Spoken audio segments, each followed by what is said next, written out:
Kita panjatkan kehadirat Allah atas segala limpahan nikmat dan karunia. Ya, kalau kita mau akui jemaah sekalian, semua itu bukan kita yang buat. Kalau kita mengakui juga jemaah sekalian, kita mempertahankan nikmat itu tanpa susah payah. Nggak perlu kekuatan dan juga upadaya atau effort yang sangat besar. Namun jemaah sekalian yang dirahmati oleh Allah, Allah memberikan semua nikmat itu pada kita semua.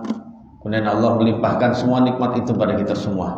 Dan sampai saat ini kita masih merasakannya. Oleh karena jemaah sekalian, karena nikmat ini adalah ujian juga bagi kita, maka ya kita benar-benar harus menggunakan semua nikmat ini untuk ibadah kepada Allah Subhanahu wa taala. Sebab setiap kali Allah memberikan nikmat pada hamba, maka Allah Subhanahu wa taala akan melihat apa yang dilakukan oleh hamba itu setelah diberikan limpahan nikmat yang ada. Ya, dan mudah-mudahan kita termasuk di antara hamba yang selalu menggunakannya untuk taat pada Allah. Karena itulah hakikat dari kesyukuran pada Allah Subhanahu wa taala. Kemudian salawat dan salam semoga selalu dicurahkan pada Nabi yang mulia sallallahu alaihi wasallam, kemudian juga pada keluarga beliau, istri-istri, para sahabat dan setiap pengikut beliau yang istiqomah sampai hari kiamat. Dan semoga kita masuk dalam pengikut Nabi yang bersabar meniti jalan yang mulia ini sampai ajal mati kita masing-masing. Jemaah sekalian, mari sama-sama kita ikhlaskan sejenak hati kita untuk bisa belajar ngaji jemaah sekalian yang berkaitan dengan masalah ibadah kita. Karena sebagai orang yang tahu tujuan utama kita adalah akhirat, maka tentu saja jemaah sekalian kita harus mempersiapkan bekal untuk menuju akhirat.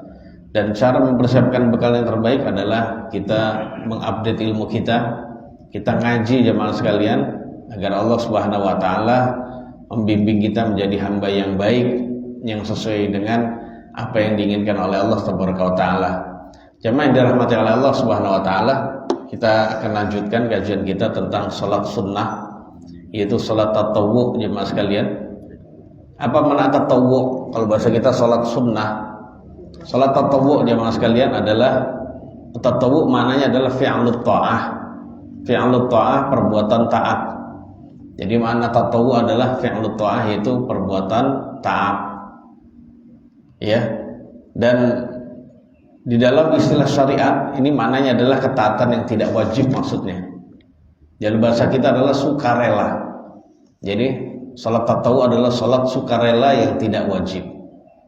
Jadi salat sunnah atau tatawwu ini adalah salat sunnah yang memang lebih dari salat 5 waktu atau selain salat 5 waktu. Karena Nabi kita yang mulia sallallahu alaihi wasallam pernah bersabda, pokoknya selain salat 5 waktu itu adalah salat sunnah. Beliau pernah ditanya tentang Islam, beliau bersabda, khamsu salawatin fil yaumi wal lailah. Jadi Islam itu adalah mengerjakan salat 5 waktu dalam sehari semalam.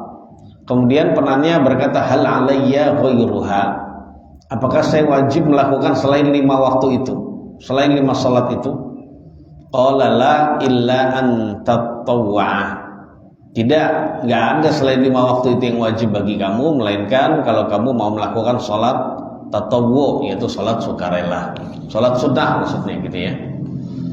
Kemudian jemaah sekalian yang dirahmati oleh Allah Subhanahu wa taala, ketika Allah Subhanahu wa taala menyuruh kita melakukan salat tatawwu, salat sunnah, itu sebenarnya ada urgensinya. Ada urgensi kenapa Allah Subhanahu wa taala menyuruh kita melakukan salat tatawwu dan dicontohkan oleh Nabi sallallahu alaihi wasallam.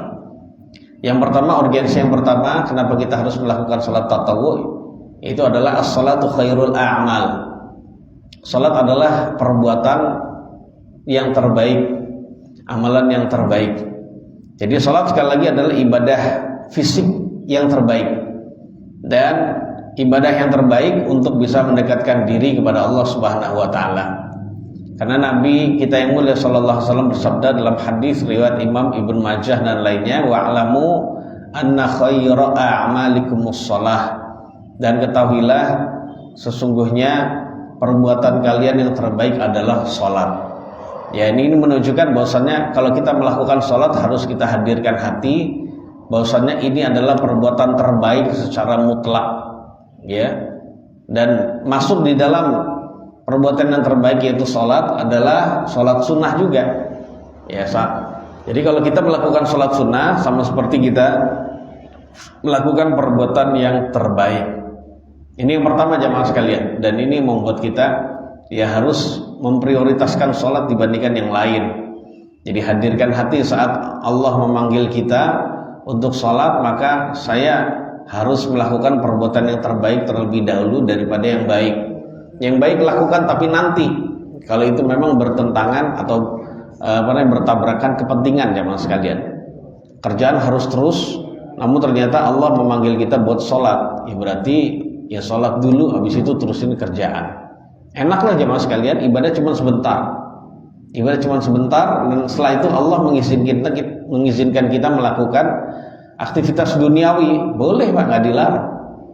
Yang dilarang itu adalah lalai dari sholat. Ini yang pertama jamaah sekalian. Yang kedua, urgensi yang kedua, kenapa kita penting melakukan sholat sunnah? Karena adanya ar-rif'atu fil jannati bikathrati tatawwu'. Kita akan ditinggikan derajatnya dengan memperbanyak sholat sunnah. Jadi jamaah sekalian, ya, ibadah wajib itu tujuannya agar kita bisa masuk surga. Sedangkan ibadah sunnah itu untuk bisa meninggikan level dan pangkat ya manusia di surga. Jadi orang kalau melakukan ibadah wajib saja, ya cukup dia masuk surga Pak. Ya cukup dia masuk surga gitu ya. Tapi apakah dia akan cukup masuk surga saja Pak? Enggak. Orang yang cita-citanya tinggi, dia akan ya melakukan hal yang lebih baik daripada sekedar masuk surga, itu dapat pangkat dan derajat tinggi di sana. Nah seperti itu jamaah sekalian. Ya, karena berdasarkan hadis ya mas sekalian riwayat Imam Muslim dari Rabi'ah bin Malik al-Aslami radhiyallahu anhu, Nabi SAW pernah bersabda kepada saya, "Sal, mintalah kamu." Karena Rabi'ah itu pernah menjadi pelayan Nabi, Pak. Apa yang Nabi inginkan atau apa yang Nabi ingin lakukan aktivitasnya dilayani, diambili barangnya, dibawain ya keperluan beliau, jadi dilayani Pak. Dan Nabi SAW ingin balas jasa dengan berkata, "Sal, wahai Rabi'ah, mintalah kamu." Fakultu, lalu aku berkata kepada Nabi, as'aluka murafaqataka fil jannah. Yaudah kalau begitu saya minta bisa menemanimu di surga wahai Nabi. Kalau dalam riwayat yang lain, setelah dia diminta oleh Nabi untuk minta gitu ya, ditawarkan Nabi untuk meminta, nah silakan minta. Dia mikir, minta apa ya? Minta dunia, enak juga. Tapi dunia akan hilang, dunia akan fana jemaah sekalian. Udah akhirnya dia mikir, ya saya minta yang berkaitan dengan kebaikan akhirat. Dia berkata, jemaah sekalian, saya minta kepadamu wahai Nabi agar bisa menemanimu di surga. Kemudian Nabi SAW bertanya, awa ghairu dzalik? Apa enggak ada yang lain? Apakah itu saja maksud saya? Apakah ada selain itu gitu? Qultu huwa dzaka. Aku berkata, ya udah permintaan saya itu saja.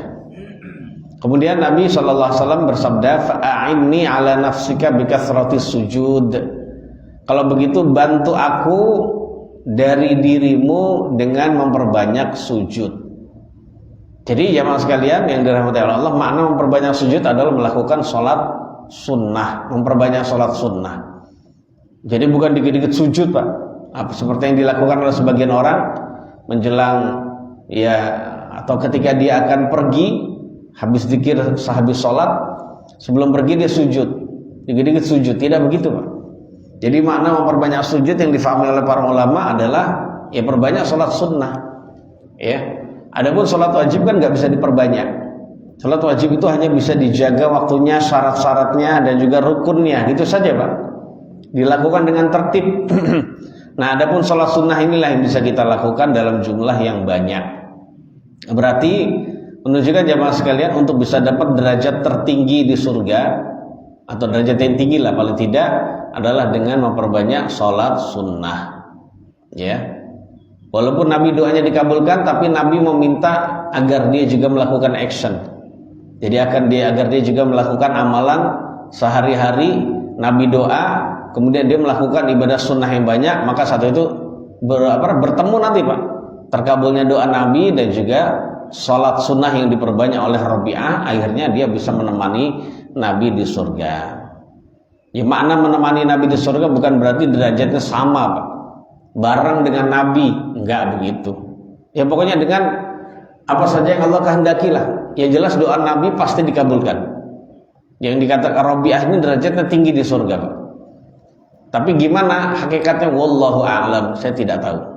Yang kita juga semua tidak tahu, Pak. Yang jelas para ulama semua sepakat ya Mas kalian, namanya menemani Nabi di surga bukan berarti bareng satu surga, ada satu tempat dengan Nabi, tidak begitu seperti di dunia, bukan.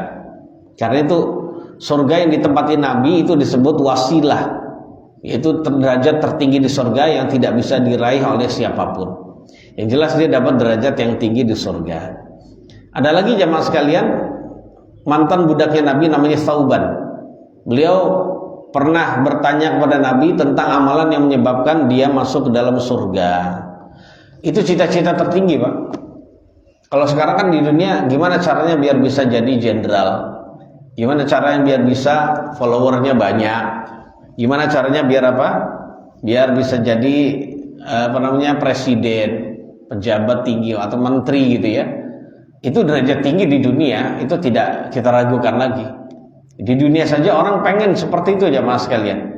Nah ini ada derajat yang tinggi di surga, yaitu ada derajat yang tinggi ketika kita minta, yaitu masuk surga. Sahabat Nabi itu kalau minta nggak ecek-ecek, Pak.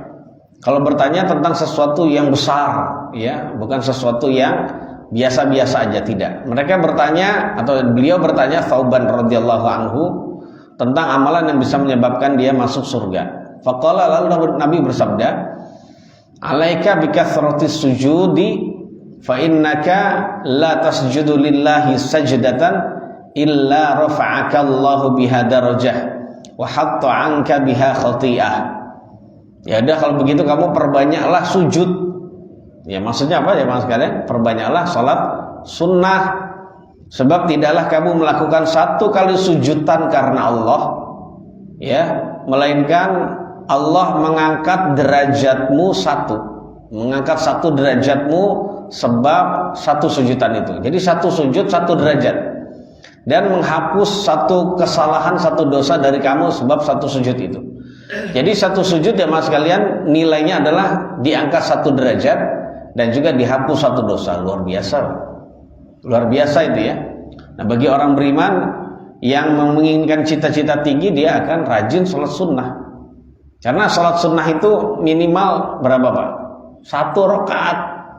Satu rakaat itu witir, itu berapa sujudan Pak? Kalau satu rakaat sujudnya 2 kali, lumayan. Bisa diangkat 2 kali derajat, 2 derajat ya di surga, dan juga dihapus 2 dosa. Demikian jemaah sekalian. Lalu bagaimana kalau dia memperbanyak sujud, memperbanyak sholat sunnah? Maka ya yang mengetahui pahalanya dan kebalasannya adalah hanya Allah Subhanahu wa taala. Ini yang kedua jemaah sekalian, itu menginginkan, kalau kita menginginkan derajat tinggi di surga, maka kita harus sibukkan juga kita dengan sholat sunnah. Yang ketiga jemaah sekalian, jabrun naqsi fil faraid. Jadi urgensinya sholat sunnah adalah menambal kekurangan, menyempurnakan kekurangan yang ada di dalam sholat-sholat wajib kita. Jadi jemaah sekalian, sebagai orang beriman yang baik, kita jangan kepedean. Yang penting saya sudah sholat wajib di masjid lagi, maksud enggak baik gitu ya. Ya kita tetap ya, ada rasa curiga Pak. Curiga ini yang membuat kita benar-benar ya hati-hati, barangkali sholat wajib saya masih kurang, sehingga dia mempersiapkan bekal untuk menyempurnakannya. Kalau memang, karena hanya Allah yang tahu Pak. Masalahnya hanya Allah yang tahu kualitas sholat kita yang tadi, yang sebelumnya, dan yang akan datang Pak. Jadi seperti itu. Jadi jangan kepedean kita. Jangan kepedean bahwasanya sholat wajib kita selama ini diterima oleh Allah, belum tentu. Maka jamaah sekalian yang dirahmati oleh Allah, disinilah pentingnya kita bekal sholat sunnah.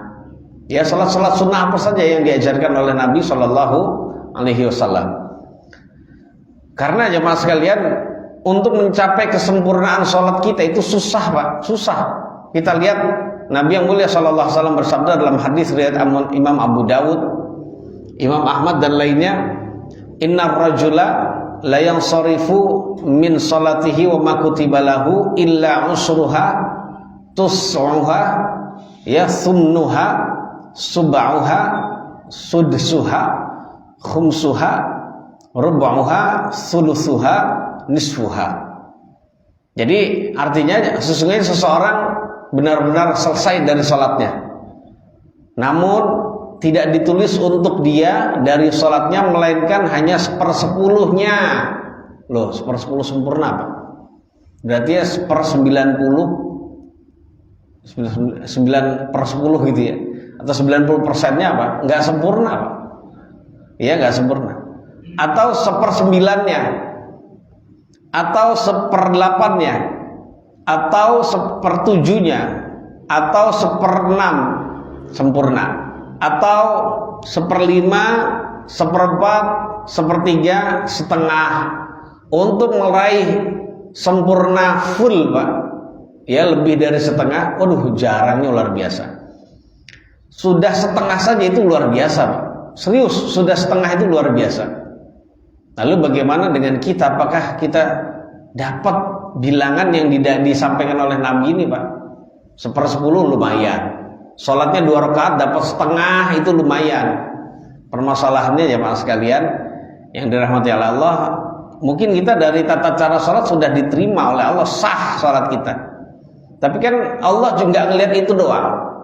Allah tidak melihat itu saja, Pak. Allah melihat kehadiran hati kita saat sholat itu. Nah ternyata di sini kita banyak kurang, ya. Maka perlunya kita bekal sholat sunnah, jemaah sekalian. Ya jangan kita kepedean jadi orang beriman yang baik. Sebab jemaah sekalian, kalau kita selalu merasa kurang, saya butuh, nggak hanya saya butuh untuk bisa pertama memperbaiki ibadah kita, untuk bisa menambah cinta kita kepada Nabi SAW, begitu Pak. Ya maka kita melakukan sholat sunnah. Jadi seperti itu ya Mas. Karena Ubadah bin Samit pernah menjelaskan ya Mas sekalian, ini di zaman sahabat. Ya di zaman sahabat beliau menjelaskan kepada sahabat Nabi yang lain. Ya beliau berkata, yushiku an tadkhula masjidal jami' fala tadkhulu ala fala tajidu rajulan khashian. Yushiku an tadkhula masjidal jami' fala tara fihi rajulan khashian. Jadi sudah datang masanya atau sudah dekat masanya kamu akan masuki masjid jami', masjid yang dilaksanakan sholat Jumat, Pak.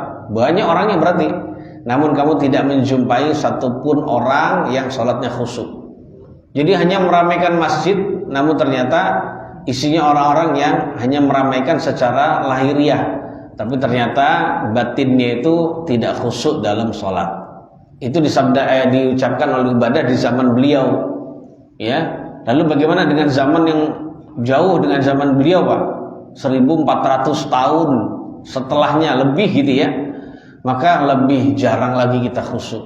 Nah kalau sudah begitu jamaah sekalian, jangan kepedean, bahasa kita.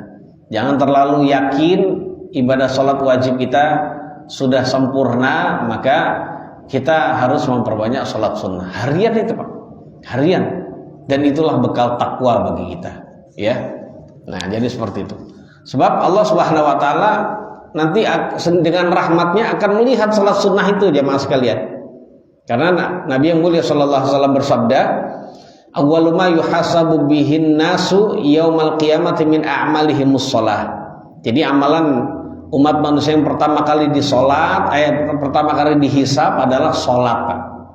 Mana dihisab pertama kali maksudnya adalah dilihat pertama kali, diperhitungkan, ditanyai, dimintai pertanggungjawaban dan dibalas pertama kali, Pak. Adapun yang lain nanti, Pak, entar. Ya. Jadi dagdikduk nih, sholat dulu yang berarti yang diperhatikan, Pak. Karena yang diperhatikan itu pertama adalah sholat. Ya. Yaqulu Rabbuna tabaraka wa ta'ala lil malaikah wa huwa a'lam. Ya perhatikan ya Mas sekalian, kalau sholatnya itu baik, maka ditulis baik, Pak. Ditulis baik dan berarti dia telah sukses dan beruntung. Jadi suksesnya orang kalau hidup itu juga memperhatikan sholat, memprioritaskan sholat, selain aktivitas yang lain juga bisa beriringan dilakukan, Pak. Kalau sholatnya buruk maka dia rugi dan merugi, Pak. Kalau dalam riwayat yang lain, fa'in salahat salahalahu sa'iru amalih, wa in fasadat fasada sa'iru amalih. Kalau sholatnya baik maka baik pula seluruh amalannya. Amalan yang lain dianggap, Pak, diakui. Kalau sholatnya buruk, rusak ya mas sekalian, maka rusak pula seluruh amalannya. Seluruh amalannya nggak dipakai, nggak dianggap, seakan-akan dia nggak pernah beramal sama sekali. Padahal amalan yang lain banyak pak, cuma yang ini nggak diperhatikan sama dia. Ya. Nah kalau sholatnya buruk gimana pak? Allah dengan rahmatnya akan berfirman kepada para malaikatnya. Padahal Allah sudah tahu pak.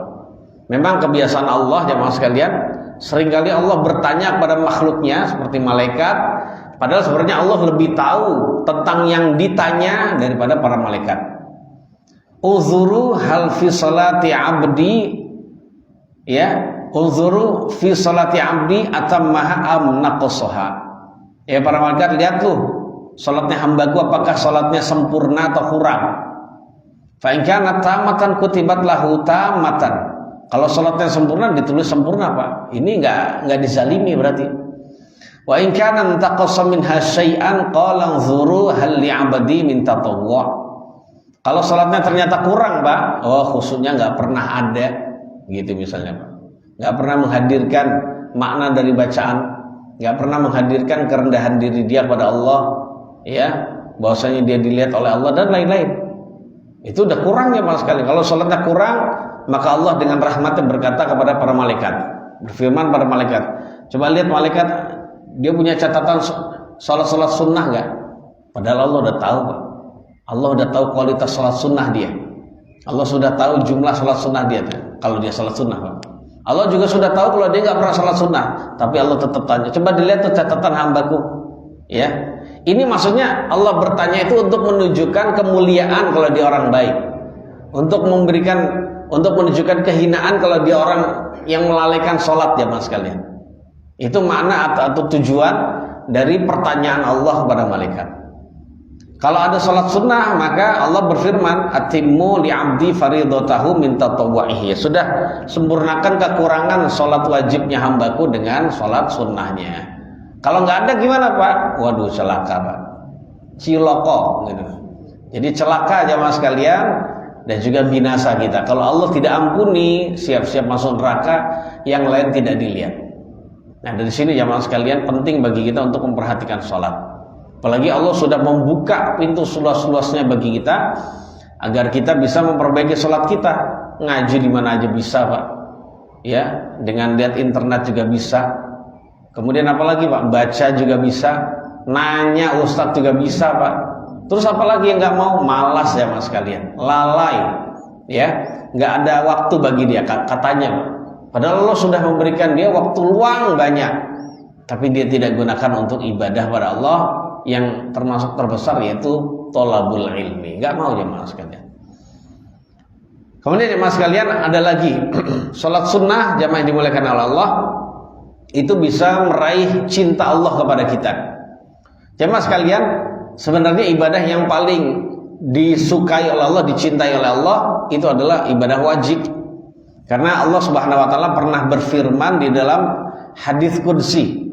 Hadis ini disebut hadis wali jemaah sekalian. Karena menunjukkan tentang ya keutamaan dan keistimewaan wali Allah. Allah berfirman, "Man 'adali waliyan faqad adzantuhu bil harb."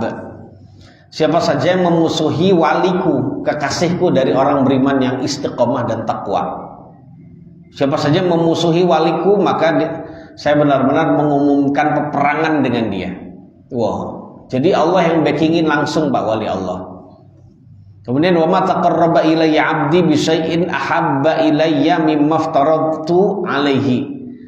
Dan hambaku tidaklah mendekatkan diri kepadaku dengan sesuatu yang lebih kusukai, lebih kucintai daripada ibadah yang sudah saya wajibkan kepada dia. Artinya hal yang terbaik yang dipakai oleh hamba yang bisa digunakan untuk mendekatkan diri kepada Allah adalah ibadah wajib Pak. Itu yang pertama. Jadi ibadah wajib itu tingkatannya paling tinggi dibandingkan yang lain. Wa ma yazalu 'abdi yataqarrabu ilayya bin nawafili hatta uhibbahu. Dan tidaklah hambaku mendekatkan diri kepadaku, tidaklah hambaku terus-terusan mendekatkan diri kepadaku dengan ibadah-ibadah sunnah sampai akhirnya aku cinta kepada dia. Jadi ya mas sekalian, syarat agar kita mendapatkan cinta Allah adalah kita melakukan ibadah sunnah yang rutin. Karena Allah berfirman, wa ma yazalu, tidak henti-hentinya, berarti terus-terusan rutin Pak. Walaupun sedikit tapi rutin, itu gitu Pak, bagus. Sholatnya tahajud 2 rakaat plus 1 witir, tapi rutin, itu lebih baik daripada 11 rakaat tapi habis itu sebulan nggak lagi. Nah gitu Pak ya. Jadi itu masih mending gitu. Nah demikian dan seterusnya jemaah sekalian. Jadi itu untuk mendapatkan cinta Allah adalah dengan itu. Kemudian jemaah sekalian, urgensi lain dari ibadah sunnah seperti sholat sunnah, ya ternyata ibadah sholat sunnah kita, termasuk sholat sunnah itu menjaga ibadah wajib kita. Jadi bisa dijaga sebagai benteng bagi ibadah wajib. Gimana jemaah sekalian? Jemaah sekalian, ibadah-ibadah sunnah itu dianggap sebagai garis pertahanan pertama Pak, dan juga pagar yang melindungi ibadah-ibadah wajib dari tersia-sia, dari dilalaikan dan diabaikan atau ditinggalkan secara keseluruhan. Artinya orang yang melakukan ibadah sunnah dengan rutin, insya Allah ibadah wajibnya tidak disia-siakan, tidak diabaikan, nggak ditinggalkan secara keseluruhan Pak. Nggak mungkin Pak. Ya, seorang muslim yang seperti itu, nah suatu saat dia lagi futur gitu ya, lagi futur tuh nurun semangatnya karena imannya lagi nurun. Maka saat itu yang dia tinggalkan hanya ibadah sunnah Pak. Sedangkan ibadah wajibnya tetap dia laksanakan. Nah kan dijaga Pak, dijaga ibadah wajibnya itu. Jadi seperti itu. Jadi sebab yang sunnah saja dilakukan, apalagi yang wajib, berarti dijaga. Nah seperti itu jamaah sekalian, dan lain-lain. Intinya sangat banyak kalau kita melakukan ibadah-ibadah sunnah. Kemudian jamaah sekalian, para ulama membagi yang berikutnya, aqsamu sholat tatawwu, yaitu pembagian sholat sunnah. Para ulama jamaah sekalian membagi sholat sunnah menjadi 2. Yang pertama adalah disebut tatawwu mutlak. Yang pertama adalah tatawwu mutlak, yang kedua adalah tatawwu muqayyad. Yang pertama adalah sholat sunnah mutlak, dan yang kedua adalah sholat sunnah muqayyad. Sholat sunnah mutlak itu maknanya adalah sholat sunnah yang tidak ada sebabnya Pak. Ya, tidak dijelaskan sebabnya, momennya kapan, jumlahnya berapa, ya, jumlah rakaatnya maksud saya, dan tidak ada batasannya, kapan saja dia bisa melakukannya. Itu disebut sholat sunnah mutlak. Jadi sholat sunnah yang pelaksanaannya itu tidak melihat sebab, tidak melihat momen, tidak melihat waktu. Berarti menunjukkan kapan saja dan di mana saja. Dan juga tidak ada ketentuan jumlah rakaatnya. Berarti dia bisa melakukan dalam jumlah yang terserah dia, secapeknya dia gitu ya. Itu makna dari sholat sunnah mutlak. Nah mutlak itu terlepas dari ikatan-ikatan apapun, ya, terlepas itu. Jadi tidak ada sebab, tidak ada batasan, tidak ada jumlah rakaat yang ada, tidak ada waktunya juga. Jadi kita bisa melakukan kapan saja. Yang jelas jangan di waktu larangan Pak. Kita pernah bahas dulu waktu larangan. Jadi seperti itu Pak. Nah adapun sholat sunnah muqayyad, itu adalah sholat sunnah yang terikat dengan momen tertentu, waktu tertentu Pak, jumlah tertentu. Nah adapun sholat sunnah muqayyad, ya sholat sunnah kita sehari-hari sepertinya, ya, itu adalah sholat sunnah kita setiap hari, seperti sholat sunnah tahajud, sholat sunnah bukan tahajud, seperti sholat sunnah witir Pak, sholat sunnah rawatib, sholat duha gitu ya, dan lain-lain. Itu disebut sholat sunnah muqayyad. Kan semua itu ada kaitannya. Sholat sunnah witir karena dilakukan sebelum subuh, ya, antara isya dan subuh. Sholat sunnah dan jumlahnya ada Pak, minimal 1, paling banyak 13, ya. Ada sebagian ulama bilang paling banyak 11 itu witir. Kemudian kalau sholat sunnah rawatib itu terkait dengan sholat wajib. Sholat duha namanya waktu duha gitu ya. Waktu duha Pak, nggak bisa dilakukan di waktu yang lain. Nah jadi demikian, ya, termasuk sholat sunnah tahiyatul masjid itu momennya ada. Sholat sunnah wudhu, sholat sunnah gerhana. Nah untuk sholat sunnah tatawwu mutlak ini mungkin kita jarang dengar Pak. Maknanya jamaah sekalian, sholat sunnah yang seperti tadi kita sebutkan, sholat sunnah yang tidak ada sebabnya, yang tidak ada jumlah rakaatnya, tidak ada batasannya, tidak ada penjelasan tentang waktunya. Kita bisa melakukan kapan saja. Seseorang dalam melakukan sholat sunnah mutlak ini boleh berniat dalam jumlah tertentu. Contohnya saya niat sholat sunnah mutlak 80 rakaat misalnya Pak. Oh, Masya Allah. Atau dia tidak niat sama sekali Pak, boleh. Yang jelas saya niat sholat sunnah karena Allah, itu boleh Pak. Ya, yang penting dia saya niat sholat sunnah gitu aja. Nah, ketika jamaah sekalian dia melakukan sholat sunnah, ya, dan dia tidak meniatkan untuk jumlah tertentu Pak, maka tata caranya jamaah sekalian dia boleh melakukan salam di rakaat terakhir. Ya, dia salam dari rakaat tersebut dan boleh menambah juga nantinya. Jadi contohnya gini ya Mas, tata caranya macam-macam ya. Tata caranya macam-macam ya Mas sekalian. Yaitu diantaranya adalah tata caranya yang kita pilih Pak ya dalam kajian ini, yaitu intinya seseorang bisa melakukan sholat sunnah mutlak itu 2 rakaat salam, 2 rakaat salam, 2 rakaat salam, 2 rakaat salam sampai jumlah yang tidak dia ketahui. Setelah dia selesai Pak, dia nggak tahu berapa rakaat saya sholat sunnah, nggak masalah. Karena sahabat Nabi Abu Dzar begitu Pak. Dalam riwayat Imam Ahmad jamaah sekalian, Abu Dzar Al-Ghifari radhiyallahu anhu pernah melakukan sholat sunnah yang jumlahnya sangat banyak. Ketika beliau sudah salam, ada orang, yaitu namanya Ahnaf bin Qais, berkata kepada Abu Dzar ini, hal tadri in sarafta ala syaf'in au ala witr. Kamu tahu nggak tadi kamu salam dari sholat sunnahmu itu jumlahnya ganjil atau genap? Kemudian Abu Dzar Al-Ghifari berkata ya Mas kalian, illa akun adri fa innallaha yadri. Ya kalau saya nggak tahu kan Allah tahu. Gitu Pak. Inna sami'tu khalili Abul Qasim sallallahu alaihi wasallam yaqul ma min 'abdin yasjudu lillahi sajadatan illa rafa'ahu Allahu biha darajah wa hatta anhu biha khati'ah.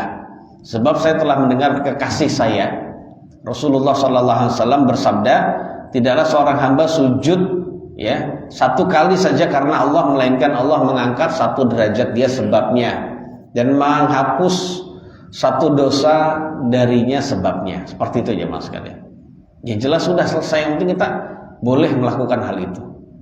Itu tata cara pertama Pak, 2 rakaat salam, 2 rakaat salam, 2 rakaat salam. Boleh juga jemaah sekalian dia tidak mengucapkan, dia tidak salam jemaah sekalian, melainkan di rakaat yang terakhir kalau dia sudah capek. Jadi setiap kali dia sujud kedua Pak, dia langsung berdiri lagi. Rakaat, baca Al-Fatihah surat, ruku, i'tidal, sujud 2 kali, sama duduk di antara 2 sujud, habis itu berdiri. Setiap habis sujud kedua berdiri, begitu seterusnya Pak.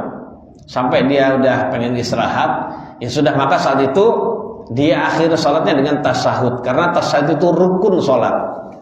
Tasyahud akhir itu jamaah tasyahud ya, itu adalah rukun salat yang sebelum dia salam harus dia awali dengan tasyahud dulu Pak. Nggak boleh dia langsung salam gitu, nggak boleh Pak. Duduk salam nggak boleh. Duduk plus baca tasyahud itu wajib, karena itu adalah rukun salat ya, demikian. Jadi seperti itu ya Mas sekalian.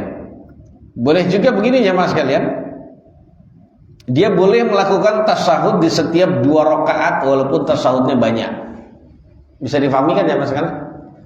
Jadi dia bisa melakukan tasyahud setiap 2 rakaat, tasyahud awal, habis itu tasyahud kedua, tasyahud ketiga, tasyahud keempat, setiap 2 rakaat. Jadi setiap setiap genap 2 rakaat, setiap 2 rakaat dia tasyahud. Nanti pas 4 rakaat tasyahud, pas 6 rakaat dia tasyahud, 8 rakaat tasyahud, sampai ke 80 misalnya dia tasyahud.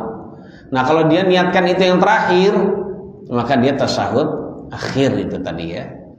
Itu bisa tata cara yang begitu Pak, dan lain-lain ya.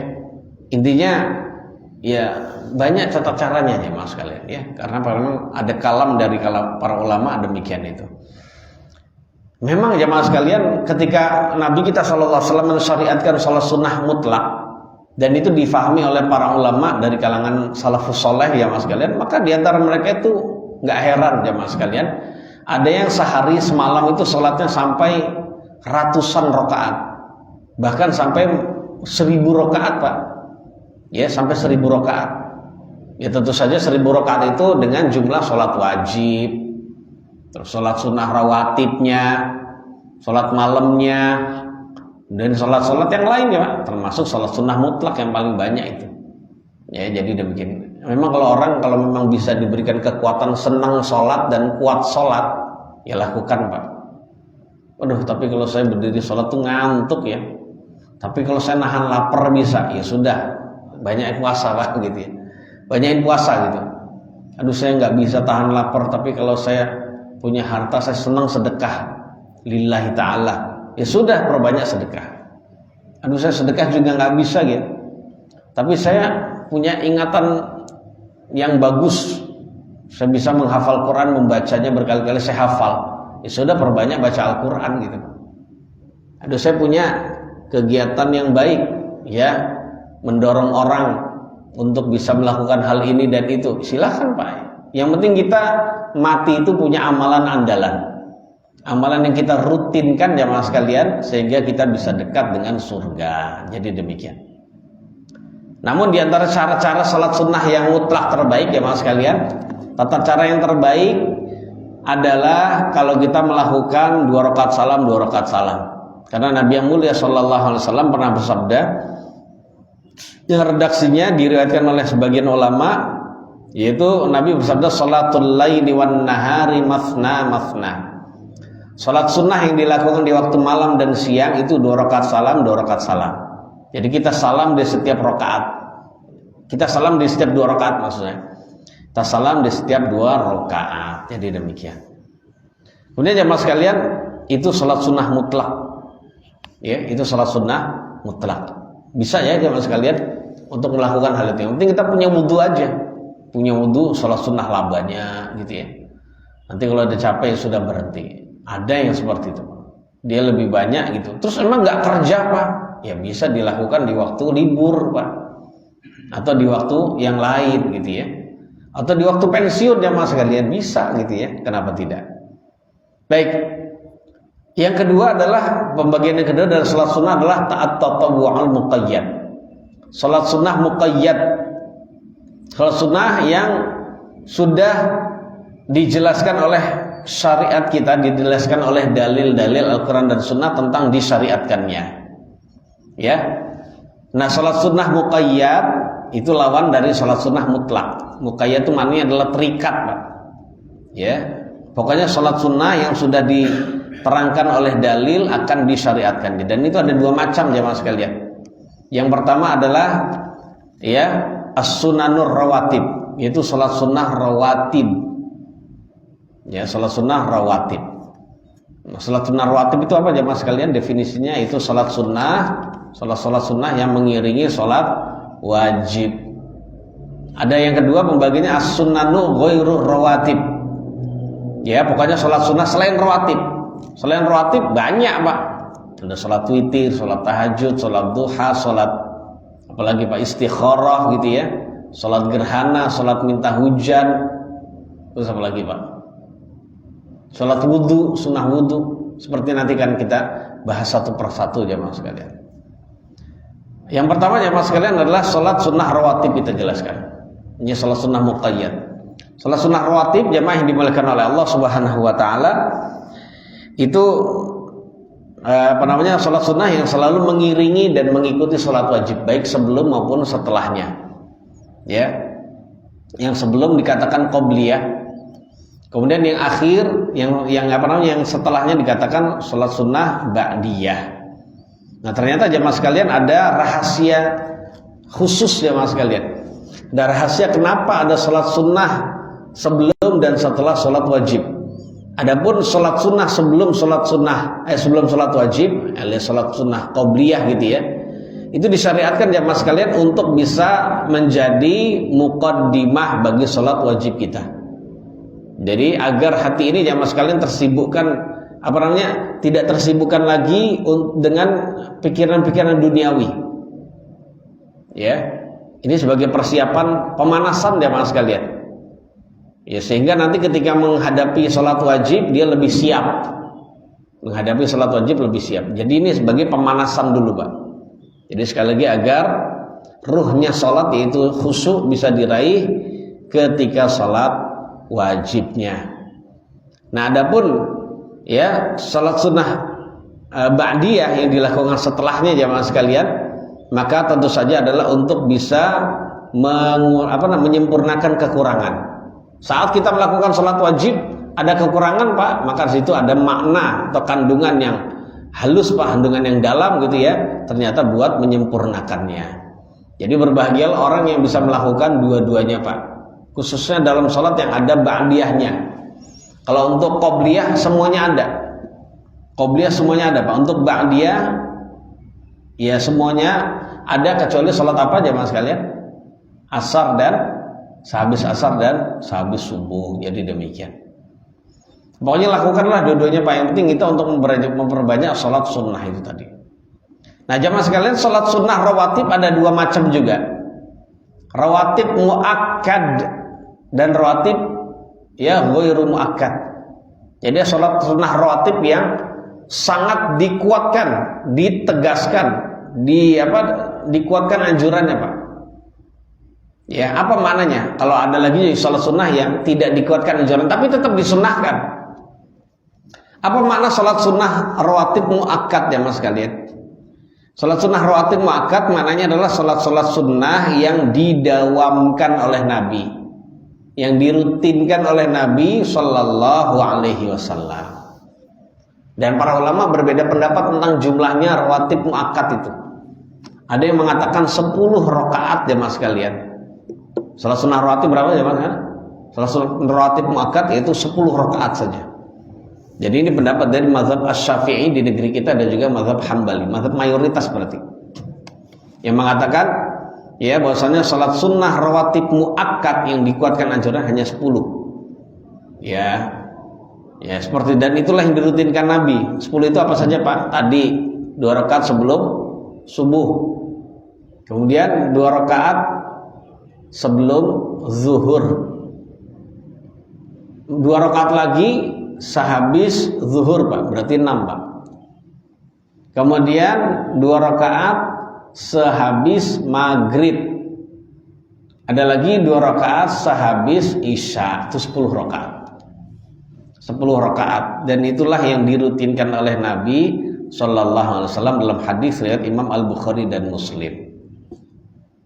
Kemudian ya mas sekalian, menurut mazhab Hanafi, salat sunnah rawatib muakkad itu ada 12. Ada 12 Pak. Kalau tadi yang 10 hafal Pak ya. 2 rakaat sebelum subuh, 2 rakaat sebelum zuhur, 2 rakaat lagi sehabis zuhur. Jadi habis zuhur ada sebelum dan setelah. 2 rakaat sehabis maghrib.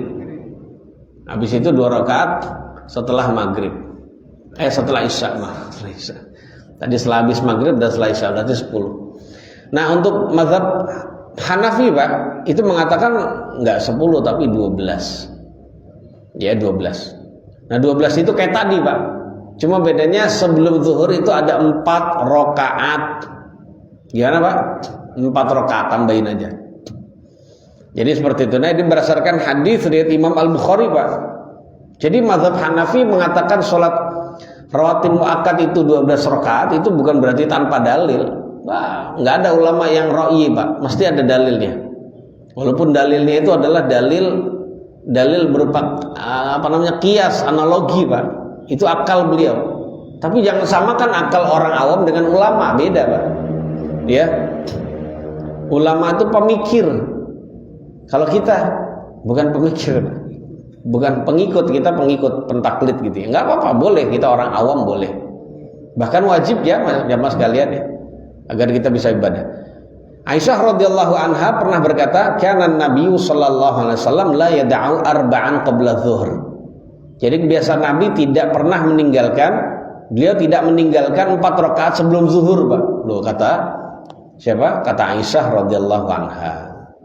Nah, seperti itu ya. Tapi kata Ibnu Umar, sebelum zuhur Nabi itu 2. Tapi kalau ada sahabat Nabi yang mengatakan 4, berarti tambahan itu yang diterima Pak. Apalagi itu persaksian dari istri Nabi. Ya berarti persaksiannya valid itu. persaksiannya valid Pak, yang menunjukkan bahwasannya beliau melakukan 4 rakaat sebelum zuhur. Dan ada keutamaan loh jemaah sekalian kalau kita rutinkan sholat sunnah 12 rakaat rawatib ya setiap hari itu. Karena Nabi yang mulia sallallahu alaihi wasallam bersabda dalam hadis riwayat Imam Muslim, At-Tirmidzi dan lainnya, man shallat natai asyrata raka'atan fi yaumin wa lailatin bunyalahu bihinna baitun fil jannah. Siapa saja yang sehari semalam dia melakukan 12 rakaat salat sunnah rawatib. Ini bukan salat wajib Pak, karena salat wajib bukan 12. Siapa saja yang melakukan salat sunnah rawatib 12 rakaat dalam sehari semalam, maka jemaah sekalian akan dibangunkan untuk dia sebab 12 rakaat tersebut rumah di surga. Jadi ada rumah khusus nanti orang yang masuk surga rutin di dunia itu. Di dunia rutin salat sunnah 12 ini selain salat wajib, jadi punya rumah khusus Pak. Adapun orang yang masuk surga, dia tidak merutinkan 12 rakaat ini, nggak dapat rumah itu Pak. Nggak dapat rumah itu Pak. Ya, jadi seperti itu. Sebenarnya setiap orang masuk surga itu punya rumah semua. Punya rumah semua sesuai dengan derajatnya masing-masing. Tapi ada rumah plus, rumah bonus Pak. Rumah bonus bagi orang yang melakukan 12 rakaat setiap hari. Jadi begitu Pak. Nah ini Nabi sabdakan, Nabi bersabda kepada istri beliau namanya Ummu Habibah. Istri Nabi kan ada Ummu Habibah juga. Kemudian Ummu Habibah berkata, "Fama taraktuhunna mudzu sami'tuhunna min Rasulillah sallallahu alaihi wasallam." Setelah saya mendengar dari Nabi itu, dari suami saya, Mas Nabi kalau kita sallallahu alaihi wasallam, saya tidak pernah meninggalkan 12 rakaat itu. Wah, Masya Allah. Ibunda kita Ummu Habibah ini rajin salat sunnah jemaah sekalian. Itu enggak mudah loh jemaah sekalian. Merutinkan 4 rakaat sebelum merutinkan 12 rakaat sehari semalam itu sulit Pak. Sulit di awal tapi kalau sudah rutin bisa ya. Kalau sudah rutin bisa, maka bahkan akan diusahakan. Waktu itu jadi kita yang ngatur Pak. Dunia kita yang ngatur. Ya, harus 12 rakaat setiap hari semalam. Ya sudah, caranya demikian itu ya. Nah, kemudian jemaah sekalian, salat sunnah rawatib yang pertama adalah salat sunnah fajar, yang bisa disebut salat sunnah qobliyah subuh Pak. Ini termasuk salat sunnah yang paling dikuatkan anjurannya Pak. Ini sampai jam berapa Pak? Dikit lagi Pak ya. Dan Nabi kita sallallahu alaihi wasallam itu tidak pernah bersungguh-sungguh merutinkan salat sunnah melainkan salat sunnah 2 rakaat fajar ini Pak. Wah, kalau 2 rakaat fajar itu beliau rutinkan gitu. Bahkan dalam riwayat jemaah sekalian, beliau tidak pernah meninggalkan salat sunnah fajar ini pas lagi safar dan hadar. Pas lagi safar tetap melakukannya.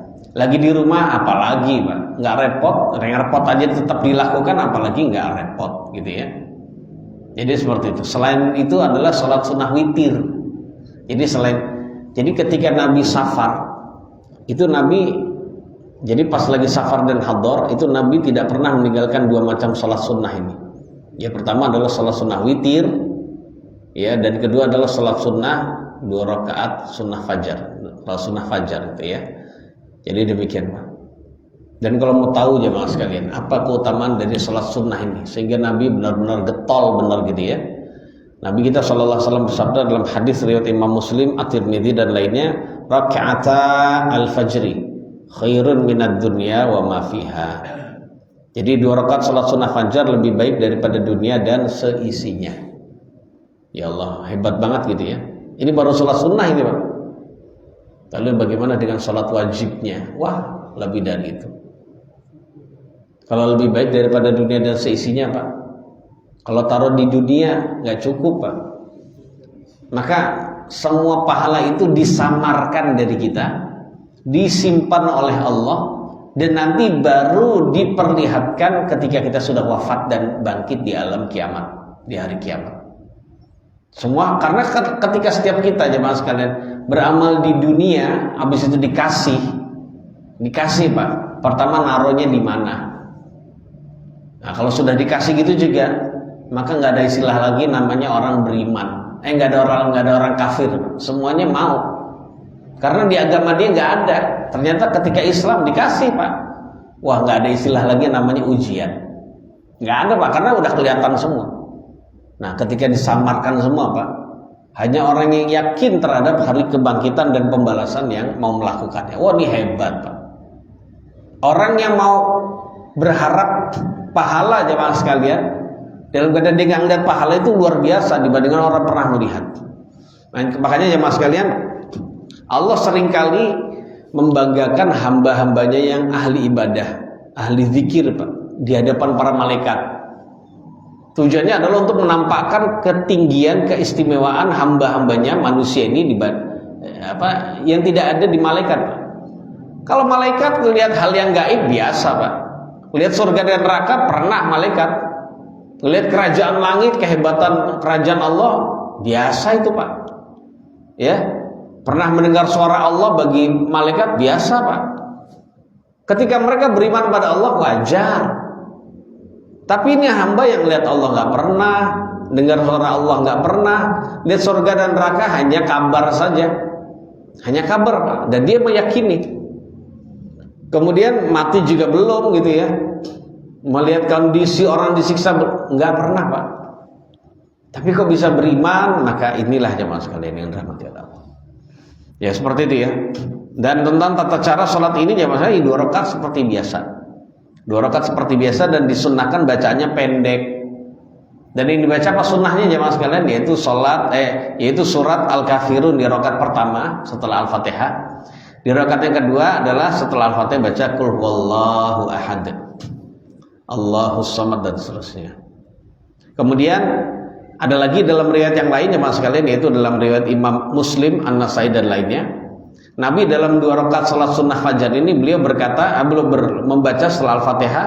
Di rakaat pertama beliau membaca surat Ali Imran ayat 64. Satu ayat aja.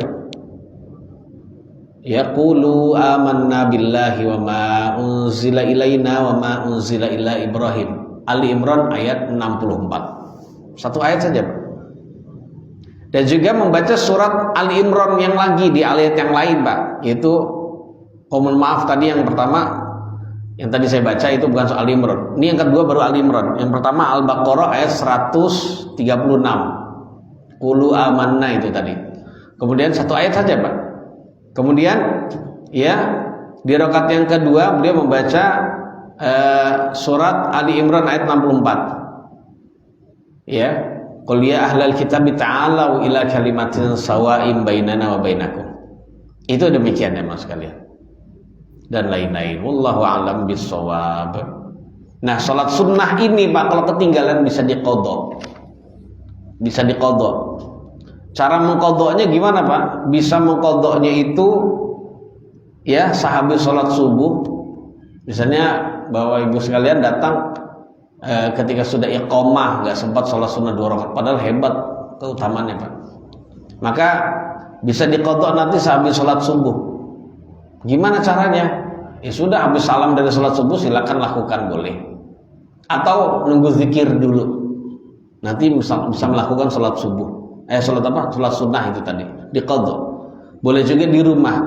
Namun yang terbaik jemaah sekalian, kalau kita melakukan sholat sunnah ini, ya, melakukan sholat sunnah ini diqadha itu nanti setelah terbit matahari. Setelah terbit matahari dan sudah meninggi, ibaratnya waktu syuruk. Nah itu yang terbaik jemaah sekalian. Jadi tata caranya 2, boleh langsung habis subuh, boleh nanti nunggu sampai terbit fajar diniatkan mengqadha sholat sunnah yang utama ini Pak. Ini berdasarkan hadis riwayat Imam Tirmidzi dan Ibnu Khuzaimah, Nabi bersabda, "Man lam yusalli rak'atayil fajri falyusallihima ba'dama tatlu'us syamsu." Barang siapa yang belum melaksanakan sholat sunnah 2 rakaat fajar, maka hendaknya dia melaksanakan 2 sholat tersebut setelah terbit fajar. Itu yang terbaik Pak. Ya, itu yang terbaik. Wallahu a'lam bishawab.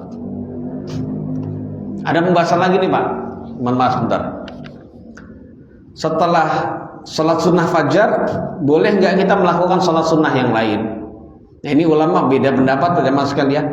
Namun pendapat yang kita pilih dalam kajian ini, sebelum sholat subuh, setelah azan subuh dan sebelum sholat subuh, sholat sunnahnya cuma 2 saja, Pak.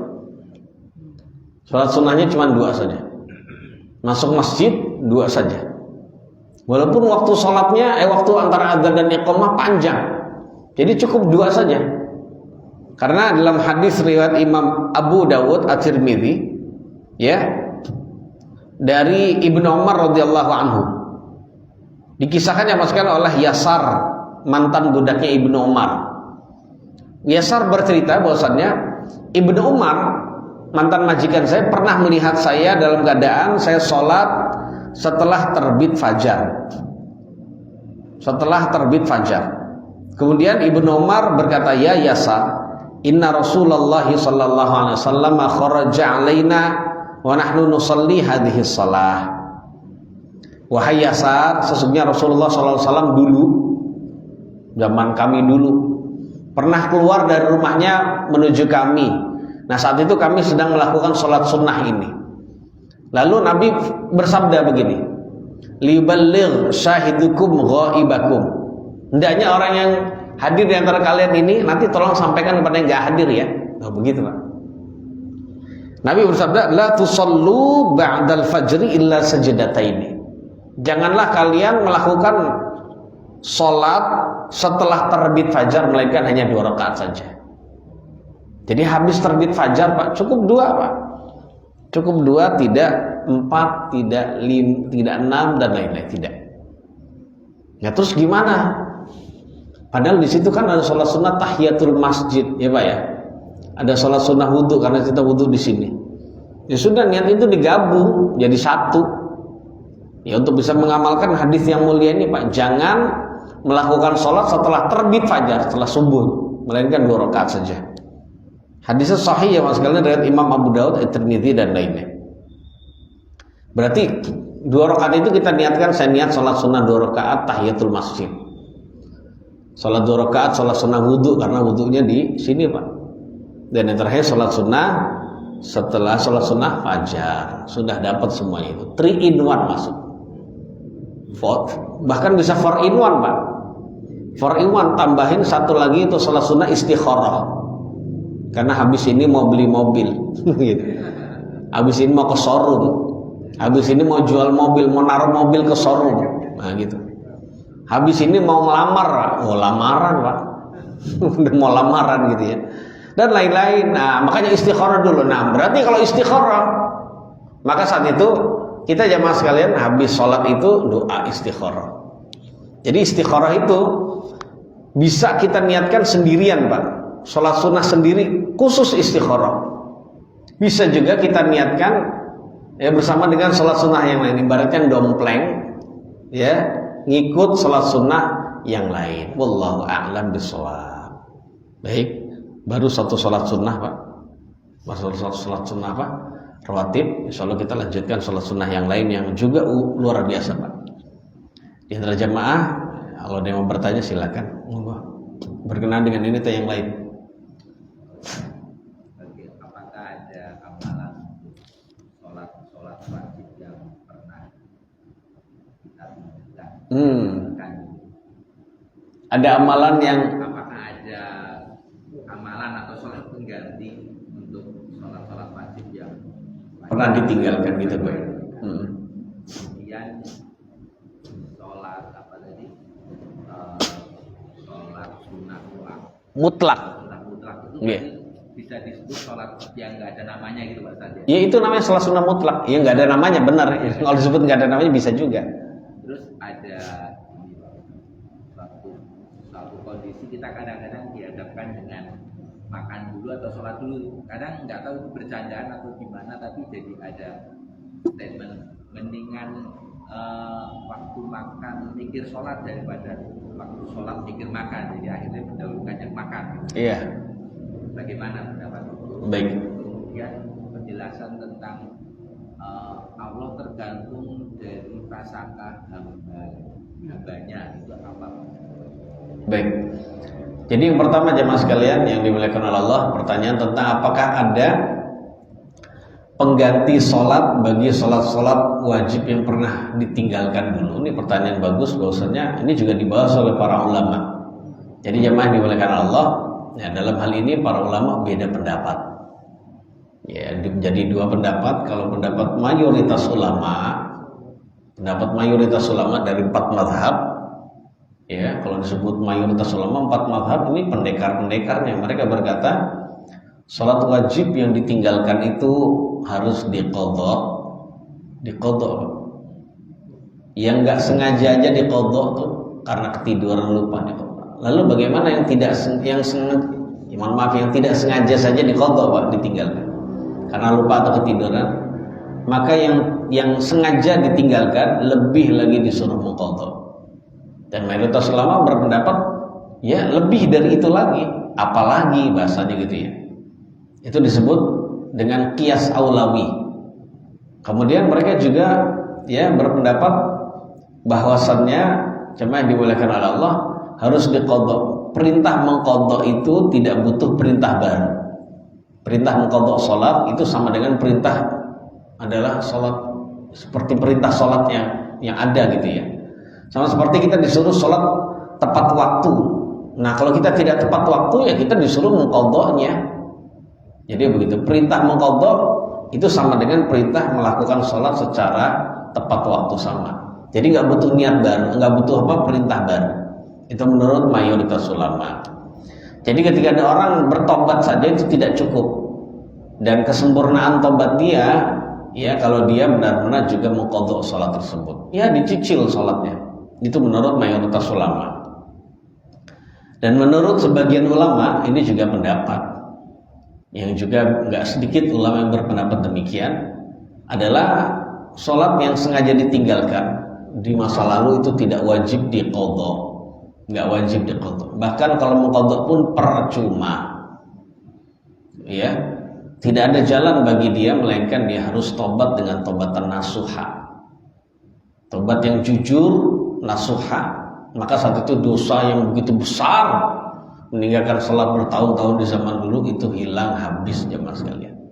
Pokoknya tobat nasuha. Nah, tobat nasuha itu bisa dilihat, Pak. Ketika Allah melihat kita tobat, itu Allah akan melihat, Pak, perilaku kita. Kita udah nyesal, Pak. Jadi perilaku ninggalin sholat sudah nggak ada lagi di kita.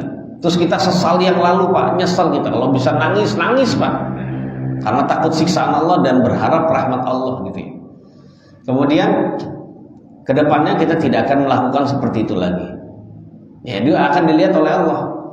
Kalau ada hamba setelah dia tobat, ternyata dia rajin sholat berjamaah tepat waktu di masjid, tepat waktu, Pak, dan juga di masjid. Habis itu dia memperbanyak sholat-sholat sunnah.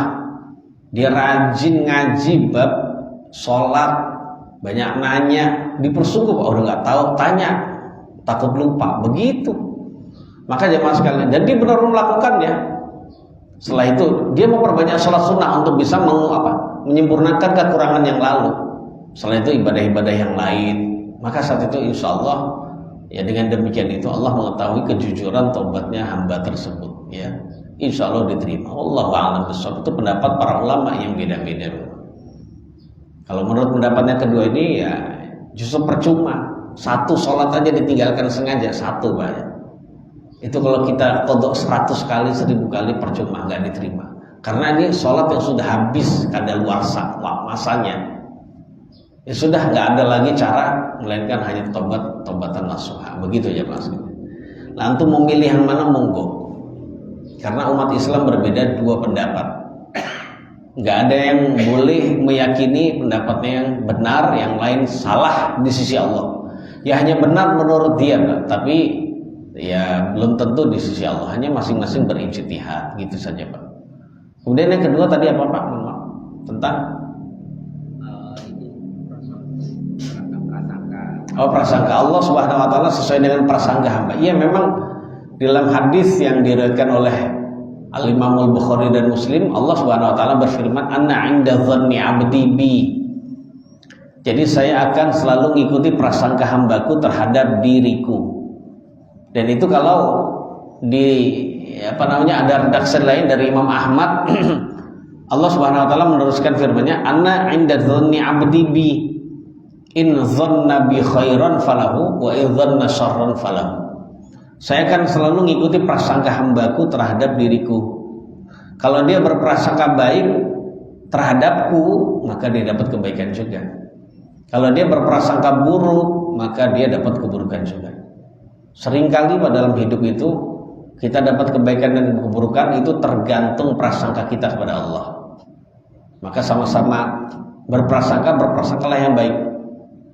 Contohnya kita berprasangka baik saat kita dapat kondisi yang tidak baik dalam hidup, nggak enak gitu ya. Ya sudah, kita berprasangka insya Allah ini baik.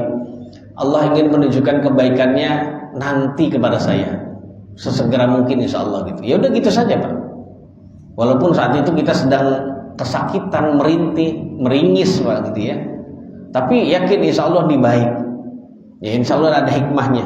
Insya Allah mudah-mudahan ini adalah sebagai wasilah Allah ingin memberikan rezeki yang luas buat saya. Gitu saja Pak. Optimis ibaratnya itu. Dalam kata lain, berbaik sangka kepada Allah adalah optimis. Bagaimana dengan itu Pak? Tadi kaitannya dengan Pak Ustaz bilang kita jangan terlalu pede. Oh, baik. Pada kita diterima. Oh. Kalau itu termasuk prasangka baik ketika kita tanda kutip pede. Oh baik. Ini pertanyaan bagus. Terus apa kaitannya dengan pernyataan tadi kita jangan terlalu pede dengan ibadah sholat kita akan diterima? Beda Pak. Kalau itu berbeda. Kalau untuk amal sholih, ibadah mahdoh khususnya, kita harus memiliki akhlak orang beriman, yaitu merasa amalannya tidak diterima. Harus ada tuh Pak. Walaupun kita sudah melakukan dengan sungguh-sungguh, ya dengan ilmu yang terbaik, dengan kekuatan terbaik, dengan seikhlas-ikhlasnya menurut kita tapi kan belum tentu menurut Allah. Nah saat itu kita ya harus merasa jemaah sekalian, harus ada rasa khauf, rasa khawatir amal saya belum tentu diterima. Ini akan membuat kita tidak sombong Pak. Nah ini nih hakikat. Karena Allah yang ngomong Pak. Allah yang ngomong, walladzina yu'tuna ma atau wa qulubuhum wajilatun annahum ila rabbihim raji'un. Surat Al-Mu'minun. Ya Allah berfirman menjelaskan tentang sifat orang beriman dan orang-orang yang memberikan apa yang mereka telah berikan dalam keadaan hati mereka takut mereka akan dikembalikan kepada Allah. Jadi orang beriman kalau sudah beramal mereka takut kembali kepada Allah. Ayat ini kan dihafal oleh Ibunda Aisyah dulu. Terus Ibunda Aisyah berkata, "Ya Rasulullah, ya, apakah mereka ini ahumul ladzina yasriqun wa yaznun?" Ya, apakah mereka ini yang dimaksud dalam ayat ini dia takut kembali kepada Allah habis melakukan perbuatannya? Apakah mereka orang yang sudah berbuat maksiat? Mereka habis zina, habis mencuri, habis yang lain pokoknya. Jadi seperti itu Pak. Itu menurut, karena ayat ini nggak dijelaskan. Nah lihat tafsiran dari Nabi SAW. Kemudian Nabi bersabda, la ya benatas Siddiq. Oh bukan wahai putrinya Abu Bakar Siddiq. Bukan itu. Ayat itu maksudnya tidak demikian. Walakinnahumul ladzina yusallun wa yatasaddaqun wa yasumun walakinnahum yakhafuna alla tuqbala minhum. Kama qala Rasul. Tetapi makna ayat ini adalah mereka adalah orang-orang yang mereka sudah ibadah, sholat, puasa, zakat dan lain-lain, namun mereka khawatir semua itu tidak diterima dari mereka. Jadi khawatir Pak. Udah melakukan perbuatan tapi mereka takut saat kembali pada Allah. Nah ini sifat orang beriman aslinya begitu. Yang bukan sifat orang beriman habis beramal dia sombong, saya udah banyak amalnya gitu. Itu kepedean, bukan pada tempatnya Pak. Sama seperti orang sudah banyak sholat lama, sholat saya udah banyak, udah sering sholat di Masjidil Haram, di Masjid Nabawi, Masjidil Aqsa, biasa. Lihat orang-orang Yahudi itu biasa. Oh begitu. Ya ini orang ini maksudnya ngomong itu apa? Gitu. Kalau dia menyombongkan ibadahnya, menyombongkan Pak, ya di hadapan orang-orang yang belum pernah ke tanah haram sekalipun, Pak, ya bisa jadi nggak diterima, Pak. Tapi maksudnya ngabarin, kalau hanya sekedar ngabarin, nggak ada niat sombong, ya nggak apa-apa. Tapi sebaiknya nggak usah ngabarin deh, gitu. Buat apa ngabarin? Nggak penting ya mas kalian, ya demikian. Kecuali kalau ditanya pernah nggak ke sana, pernah gitu aja, udah. Nah, itu lebih baik, ya seperti itu. Itu tempatnya begitu, Pak. Adapun tentang masalah kita berbaik sangka itu diantaranya itu tadi, pokoknya insya Allah ini baik. Termasuk berbaik sangka adalah kita menjalankan syariat. Syariat ini mesti baik.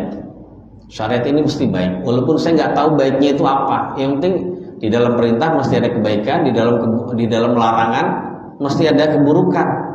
Bahaya itu. Termasuk berbaik sangka adalah Allah pasti akan selalu memberikan saya rezeki. Nah kalau sudah berbaik sangka dia nggak akan pernah khawatir dengan masa depan. Nggak akan khawatir ketika dia resign dari penghasilan yang haram, Pak. Karena ketika dia bermaksiat mendapatkan penghasilan yang haram, Allah nggak membiarkan dia kelaparan, Pak. Nah terus ketika dia taat meninggalkan penghasilan yang haram, dia bertakwa kan, Pak. Masa Allah sia-siakan dia jadi orang kelaparan? Nggak mungkin, Pak.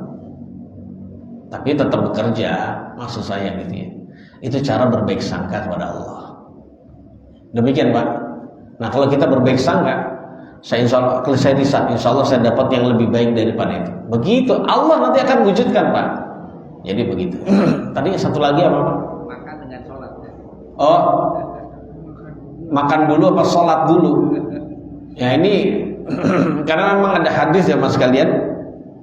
Idza quddimal 'asha fabda'u bihi qabla shalah. Oh kama qala Rasul. Kalau sudah sudah dihidangkan makanan sore, makanan malam gitu, makan malam gitu atau makan sore, maka dahulukanlah makan sebelum sholat.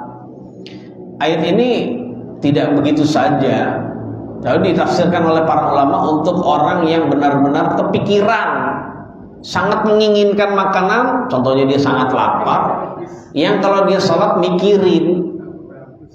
Tapi kalau bagi orang yang sudah biasa lapar, bukan kelaparan, Pak, udah biasa lapar, biasa puasa, ya cuman lapar begini doang biasa, maka saat itu ya lebih baik dia sholat, udah datang waktunya, apalagi udah komat gitu ya. Ketika dia sholat dia nggak mikirin apaan sih, nggak ada yang ngambil gitu. Insya Allah saya juga makan kalau udah ada waktunya makan itu. Jadi seperti itu, Pak. Ya jadi demikian. Namun kalau ada orang yang kepikiran, maka saat itu duluin makan. Nah ketika itu berlaku tuh lebih baik apa tadi? Lebih baik pas lagi makan mikirin sholat daripada pas lagi sholat mikirin makan. Ya itu benar. Tapi bagi orang yang ini lebih baik dia sholat. Karena ketika sholat dia nggak mikirin makanan. Nah gitu ya. Wallahu a'lam. Nah di sini Allah Nabi kita yang mulia sallallahu alaihi wasallam sangat mengutamakan khusyuk dalam sholat. Baik. Ada lagi, Pak? Pertanyaan? Silakan Mas. Sholat witir. Nggih. Sholat witir itu sebaiknya dilakukan setelah sholat sunnah misalnya tahajud atau sebelum mau tidur lah, dilakukan sebelum sholat tahajud. Baik.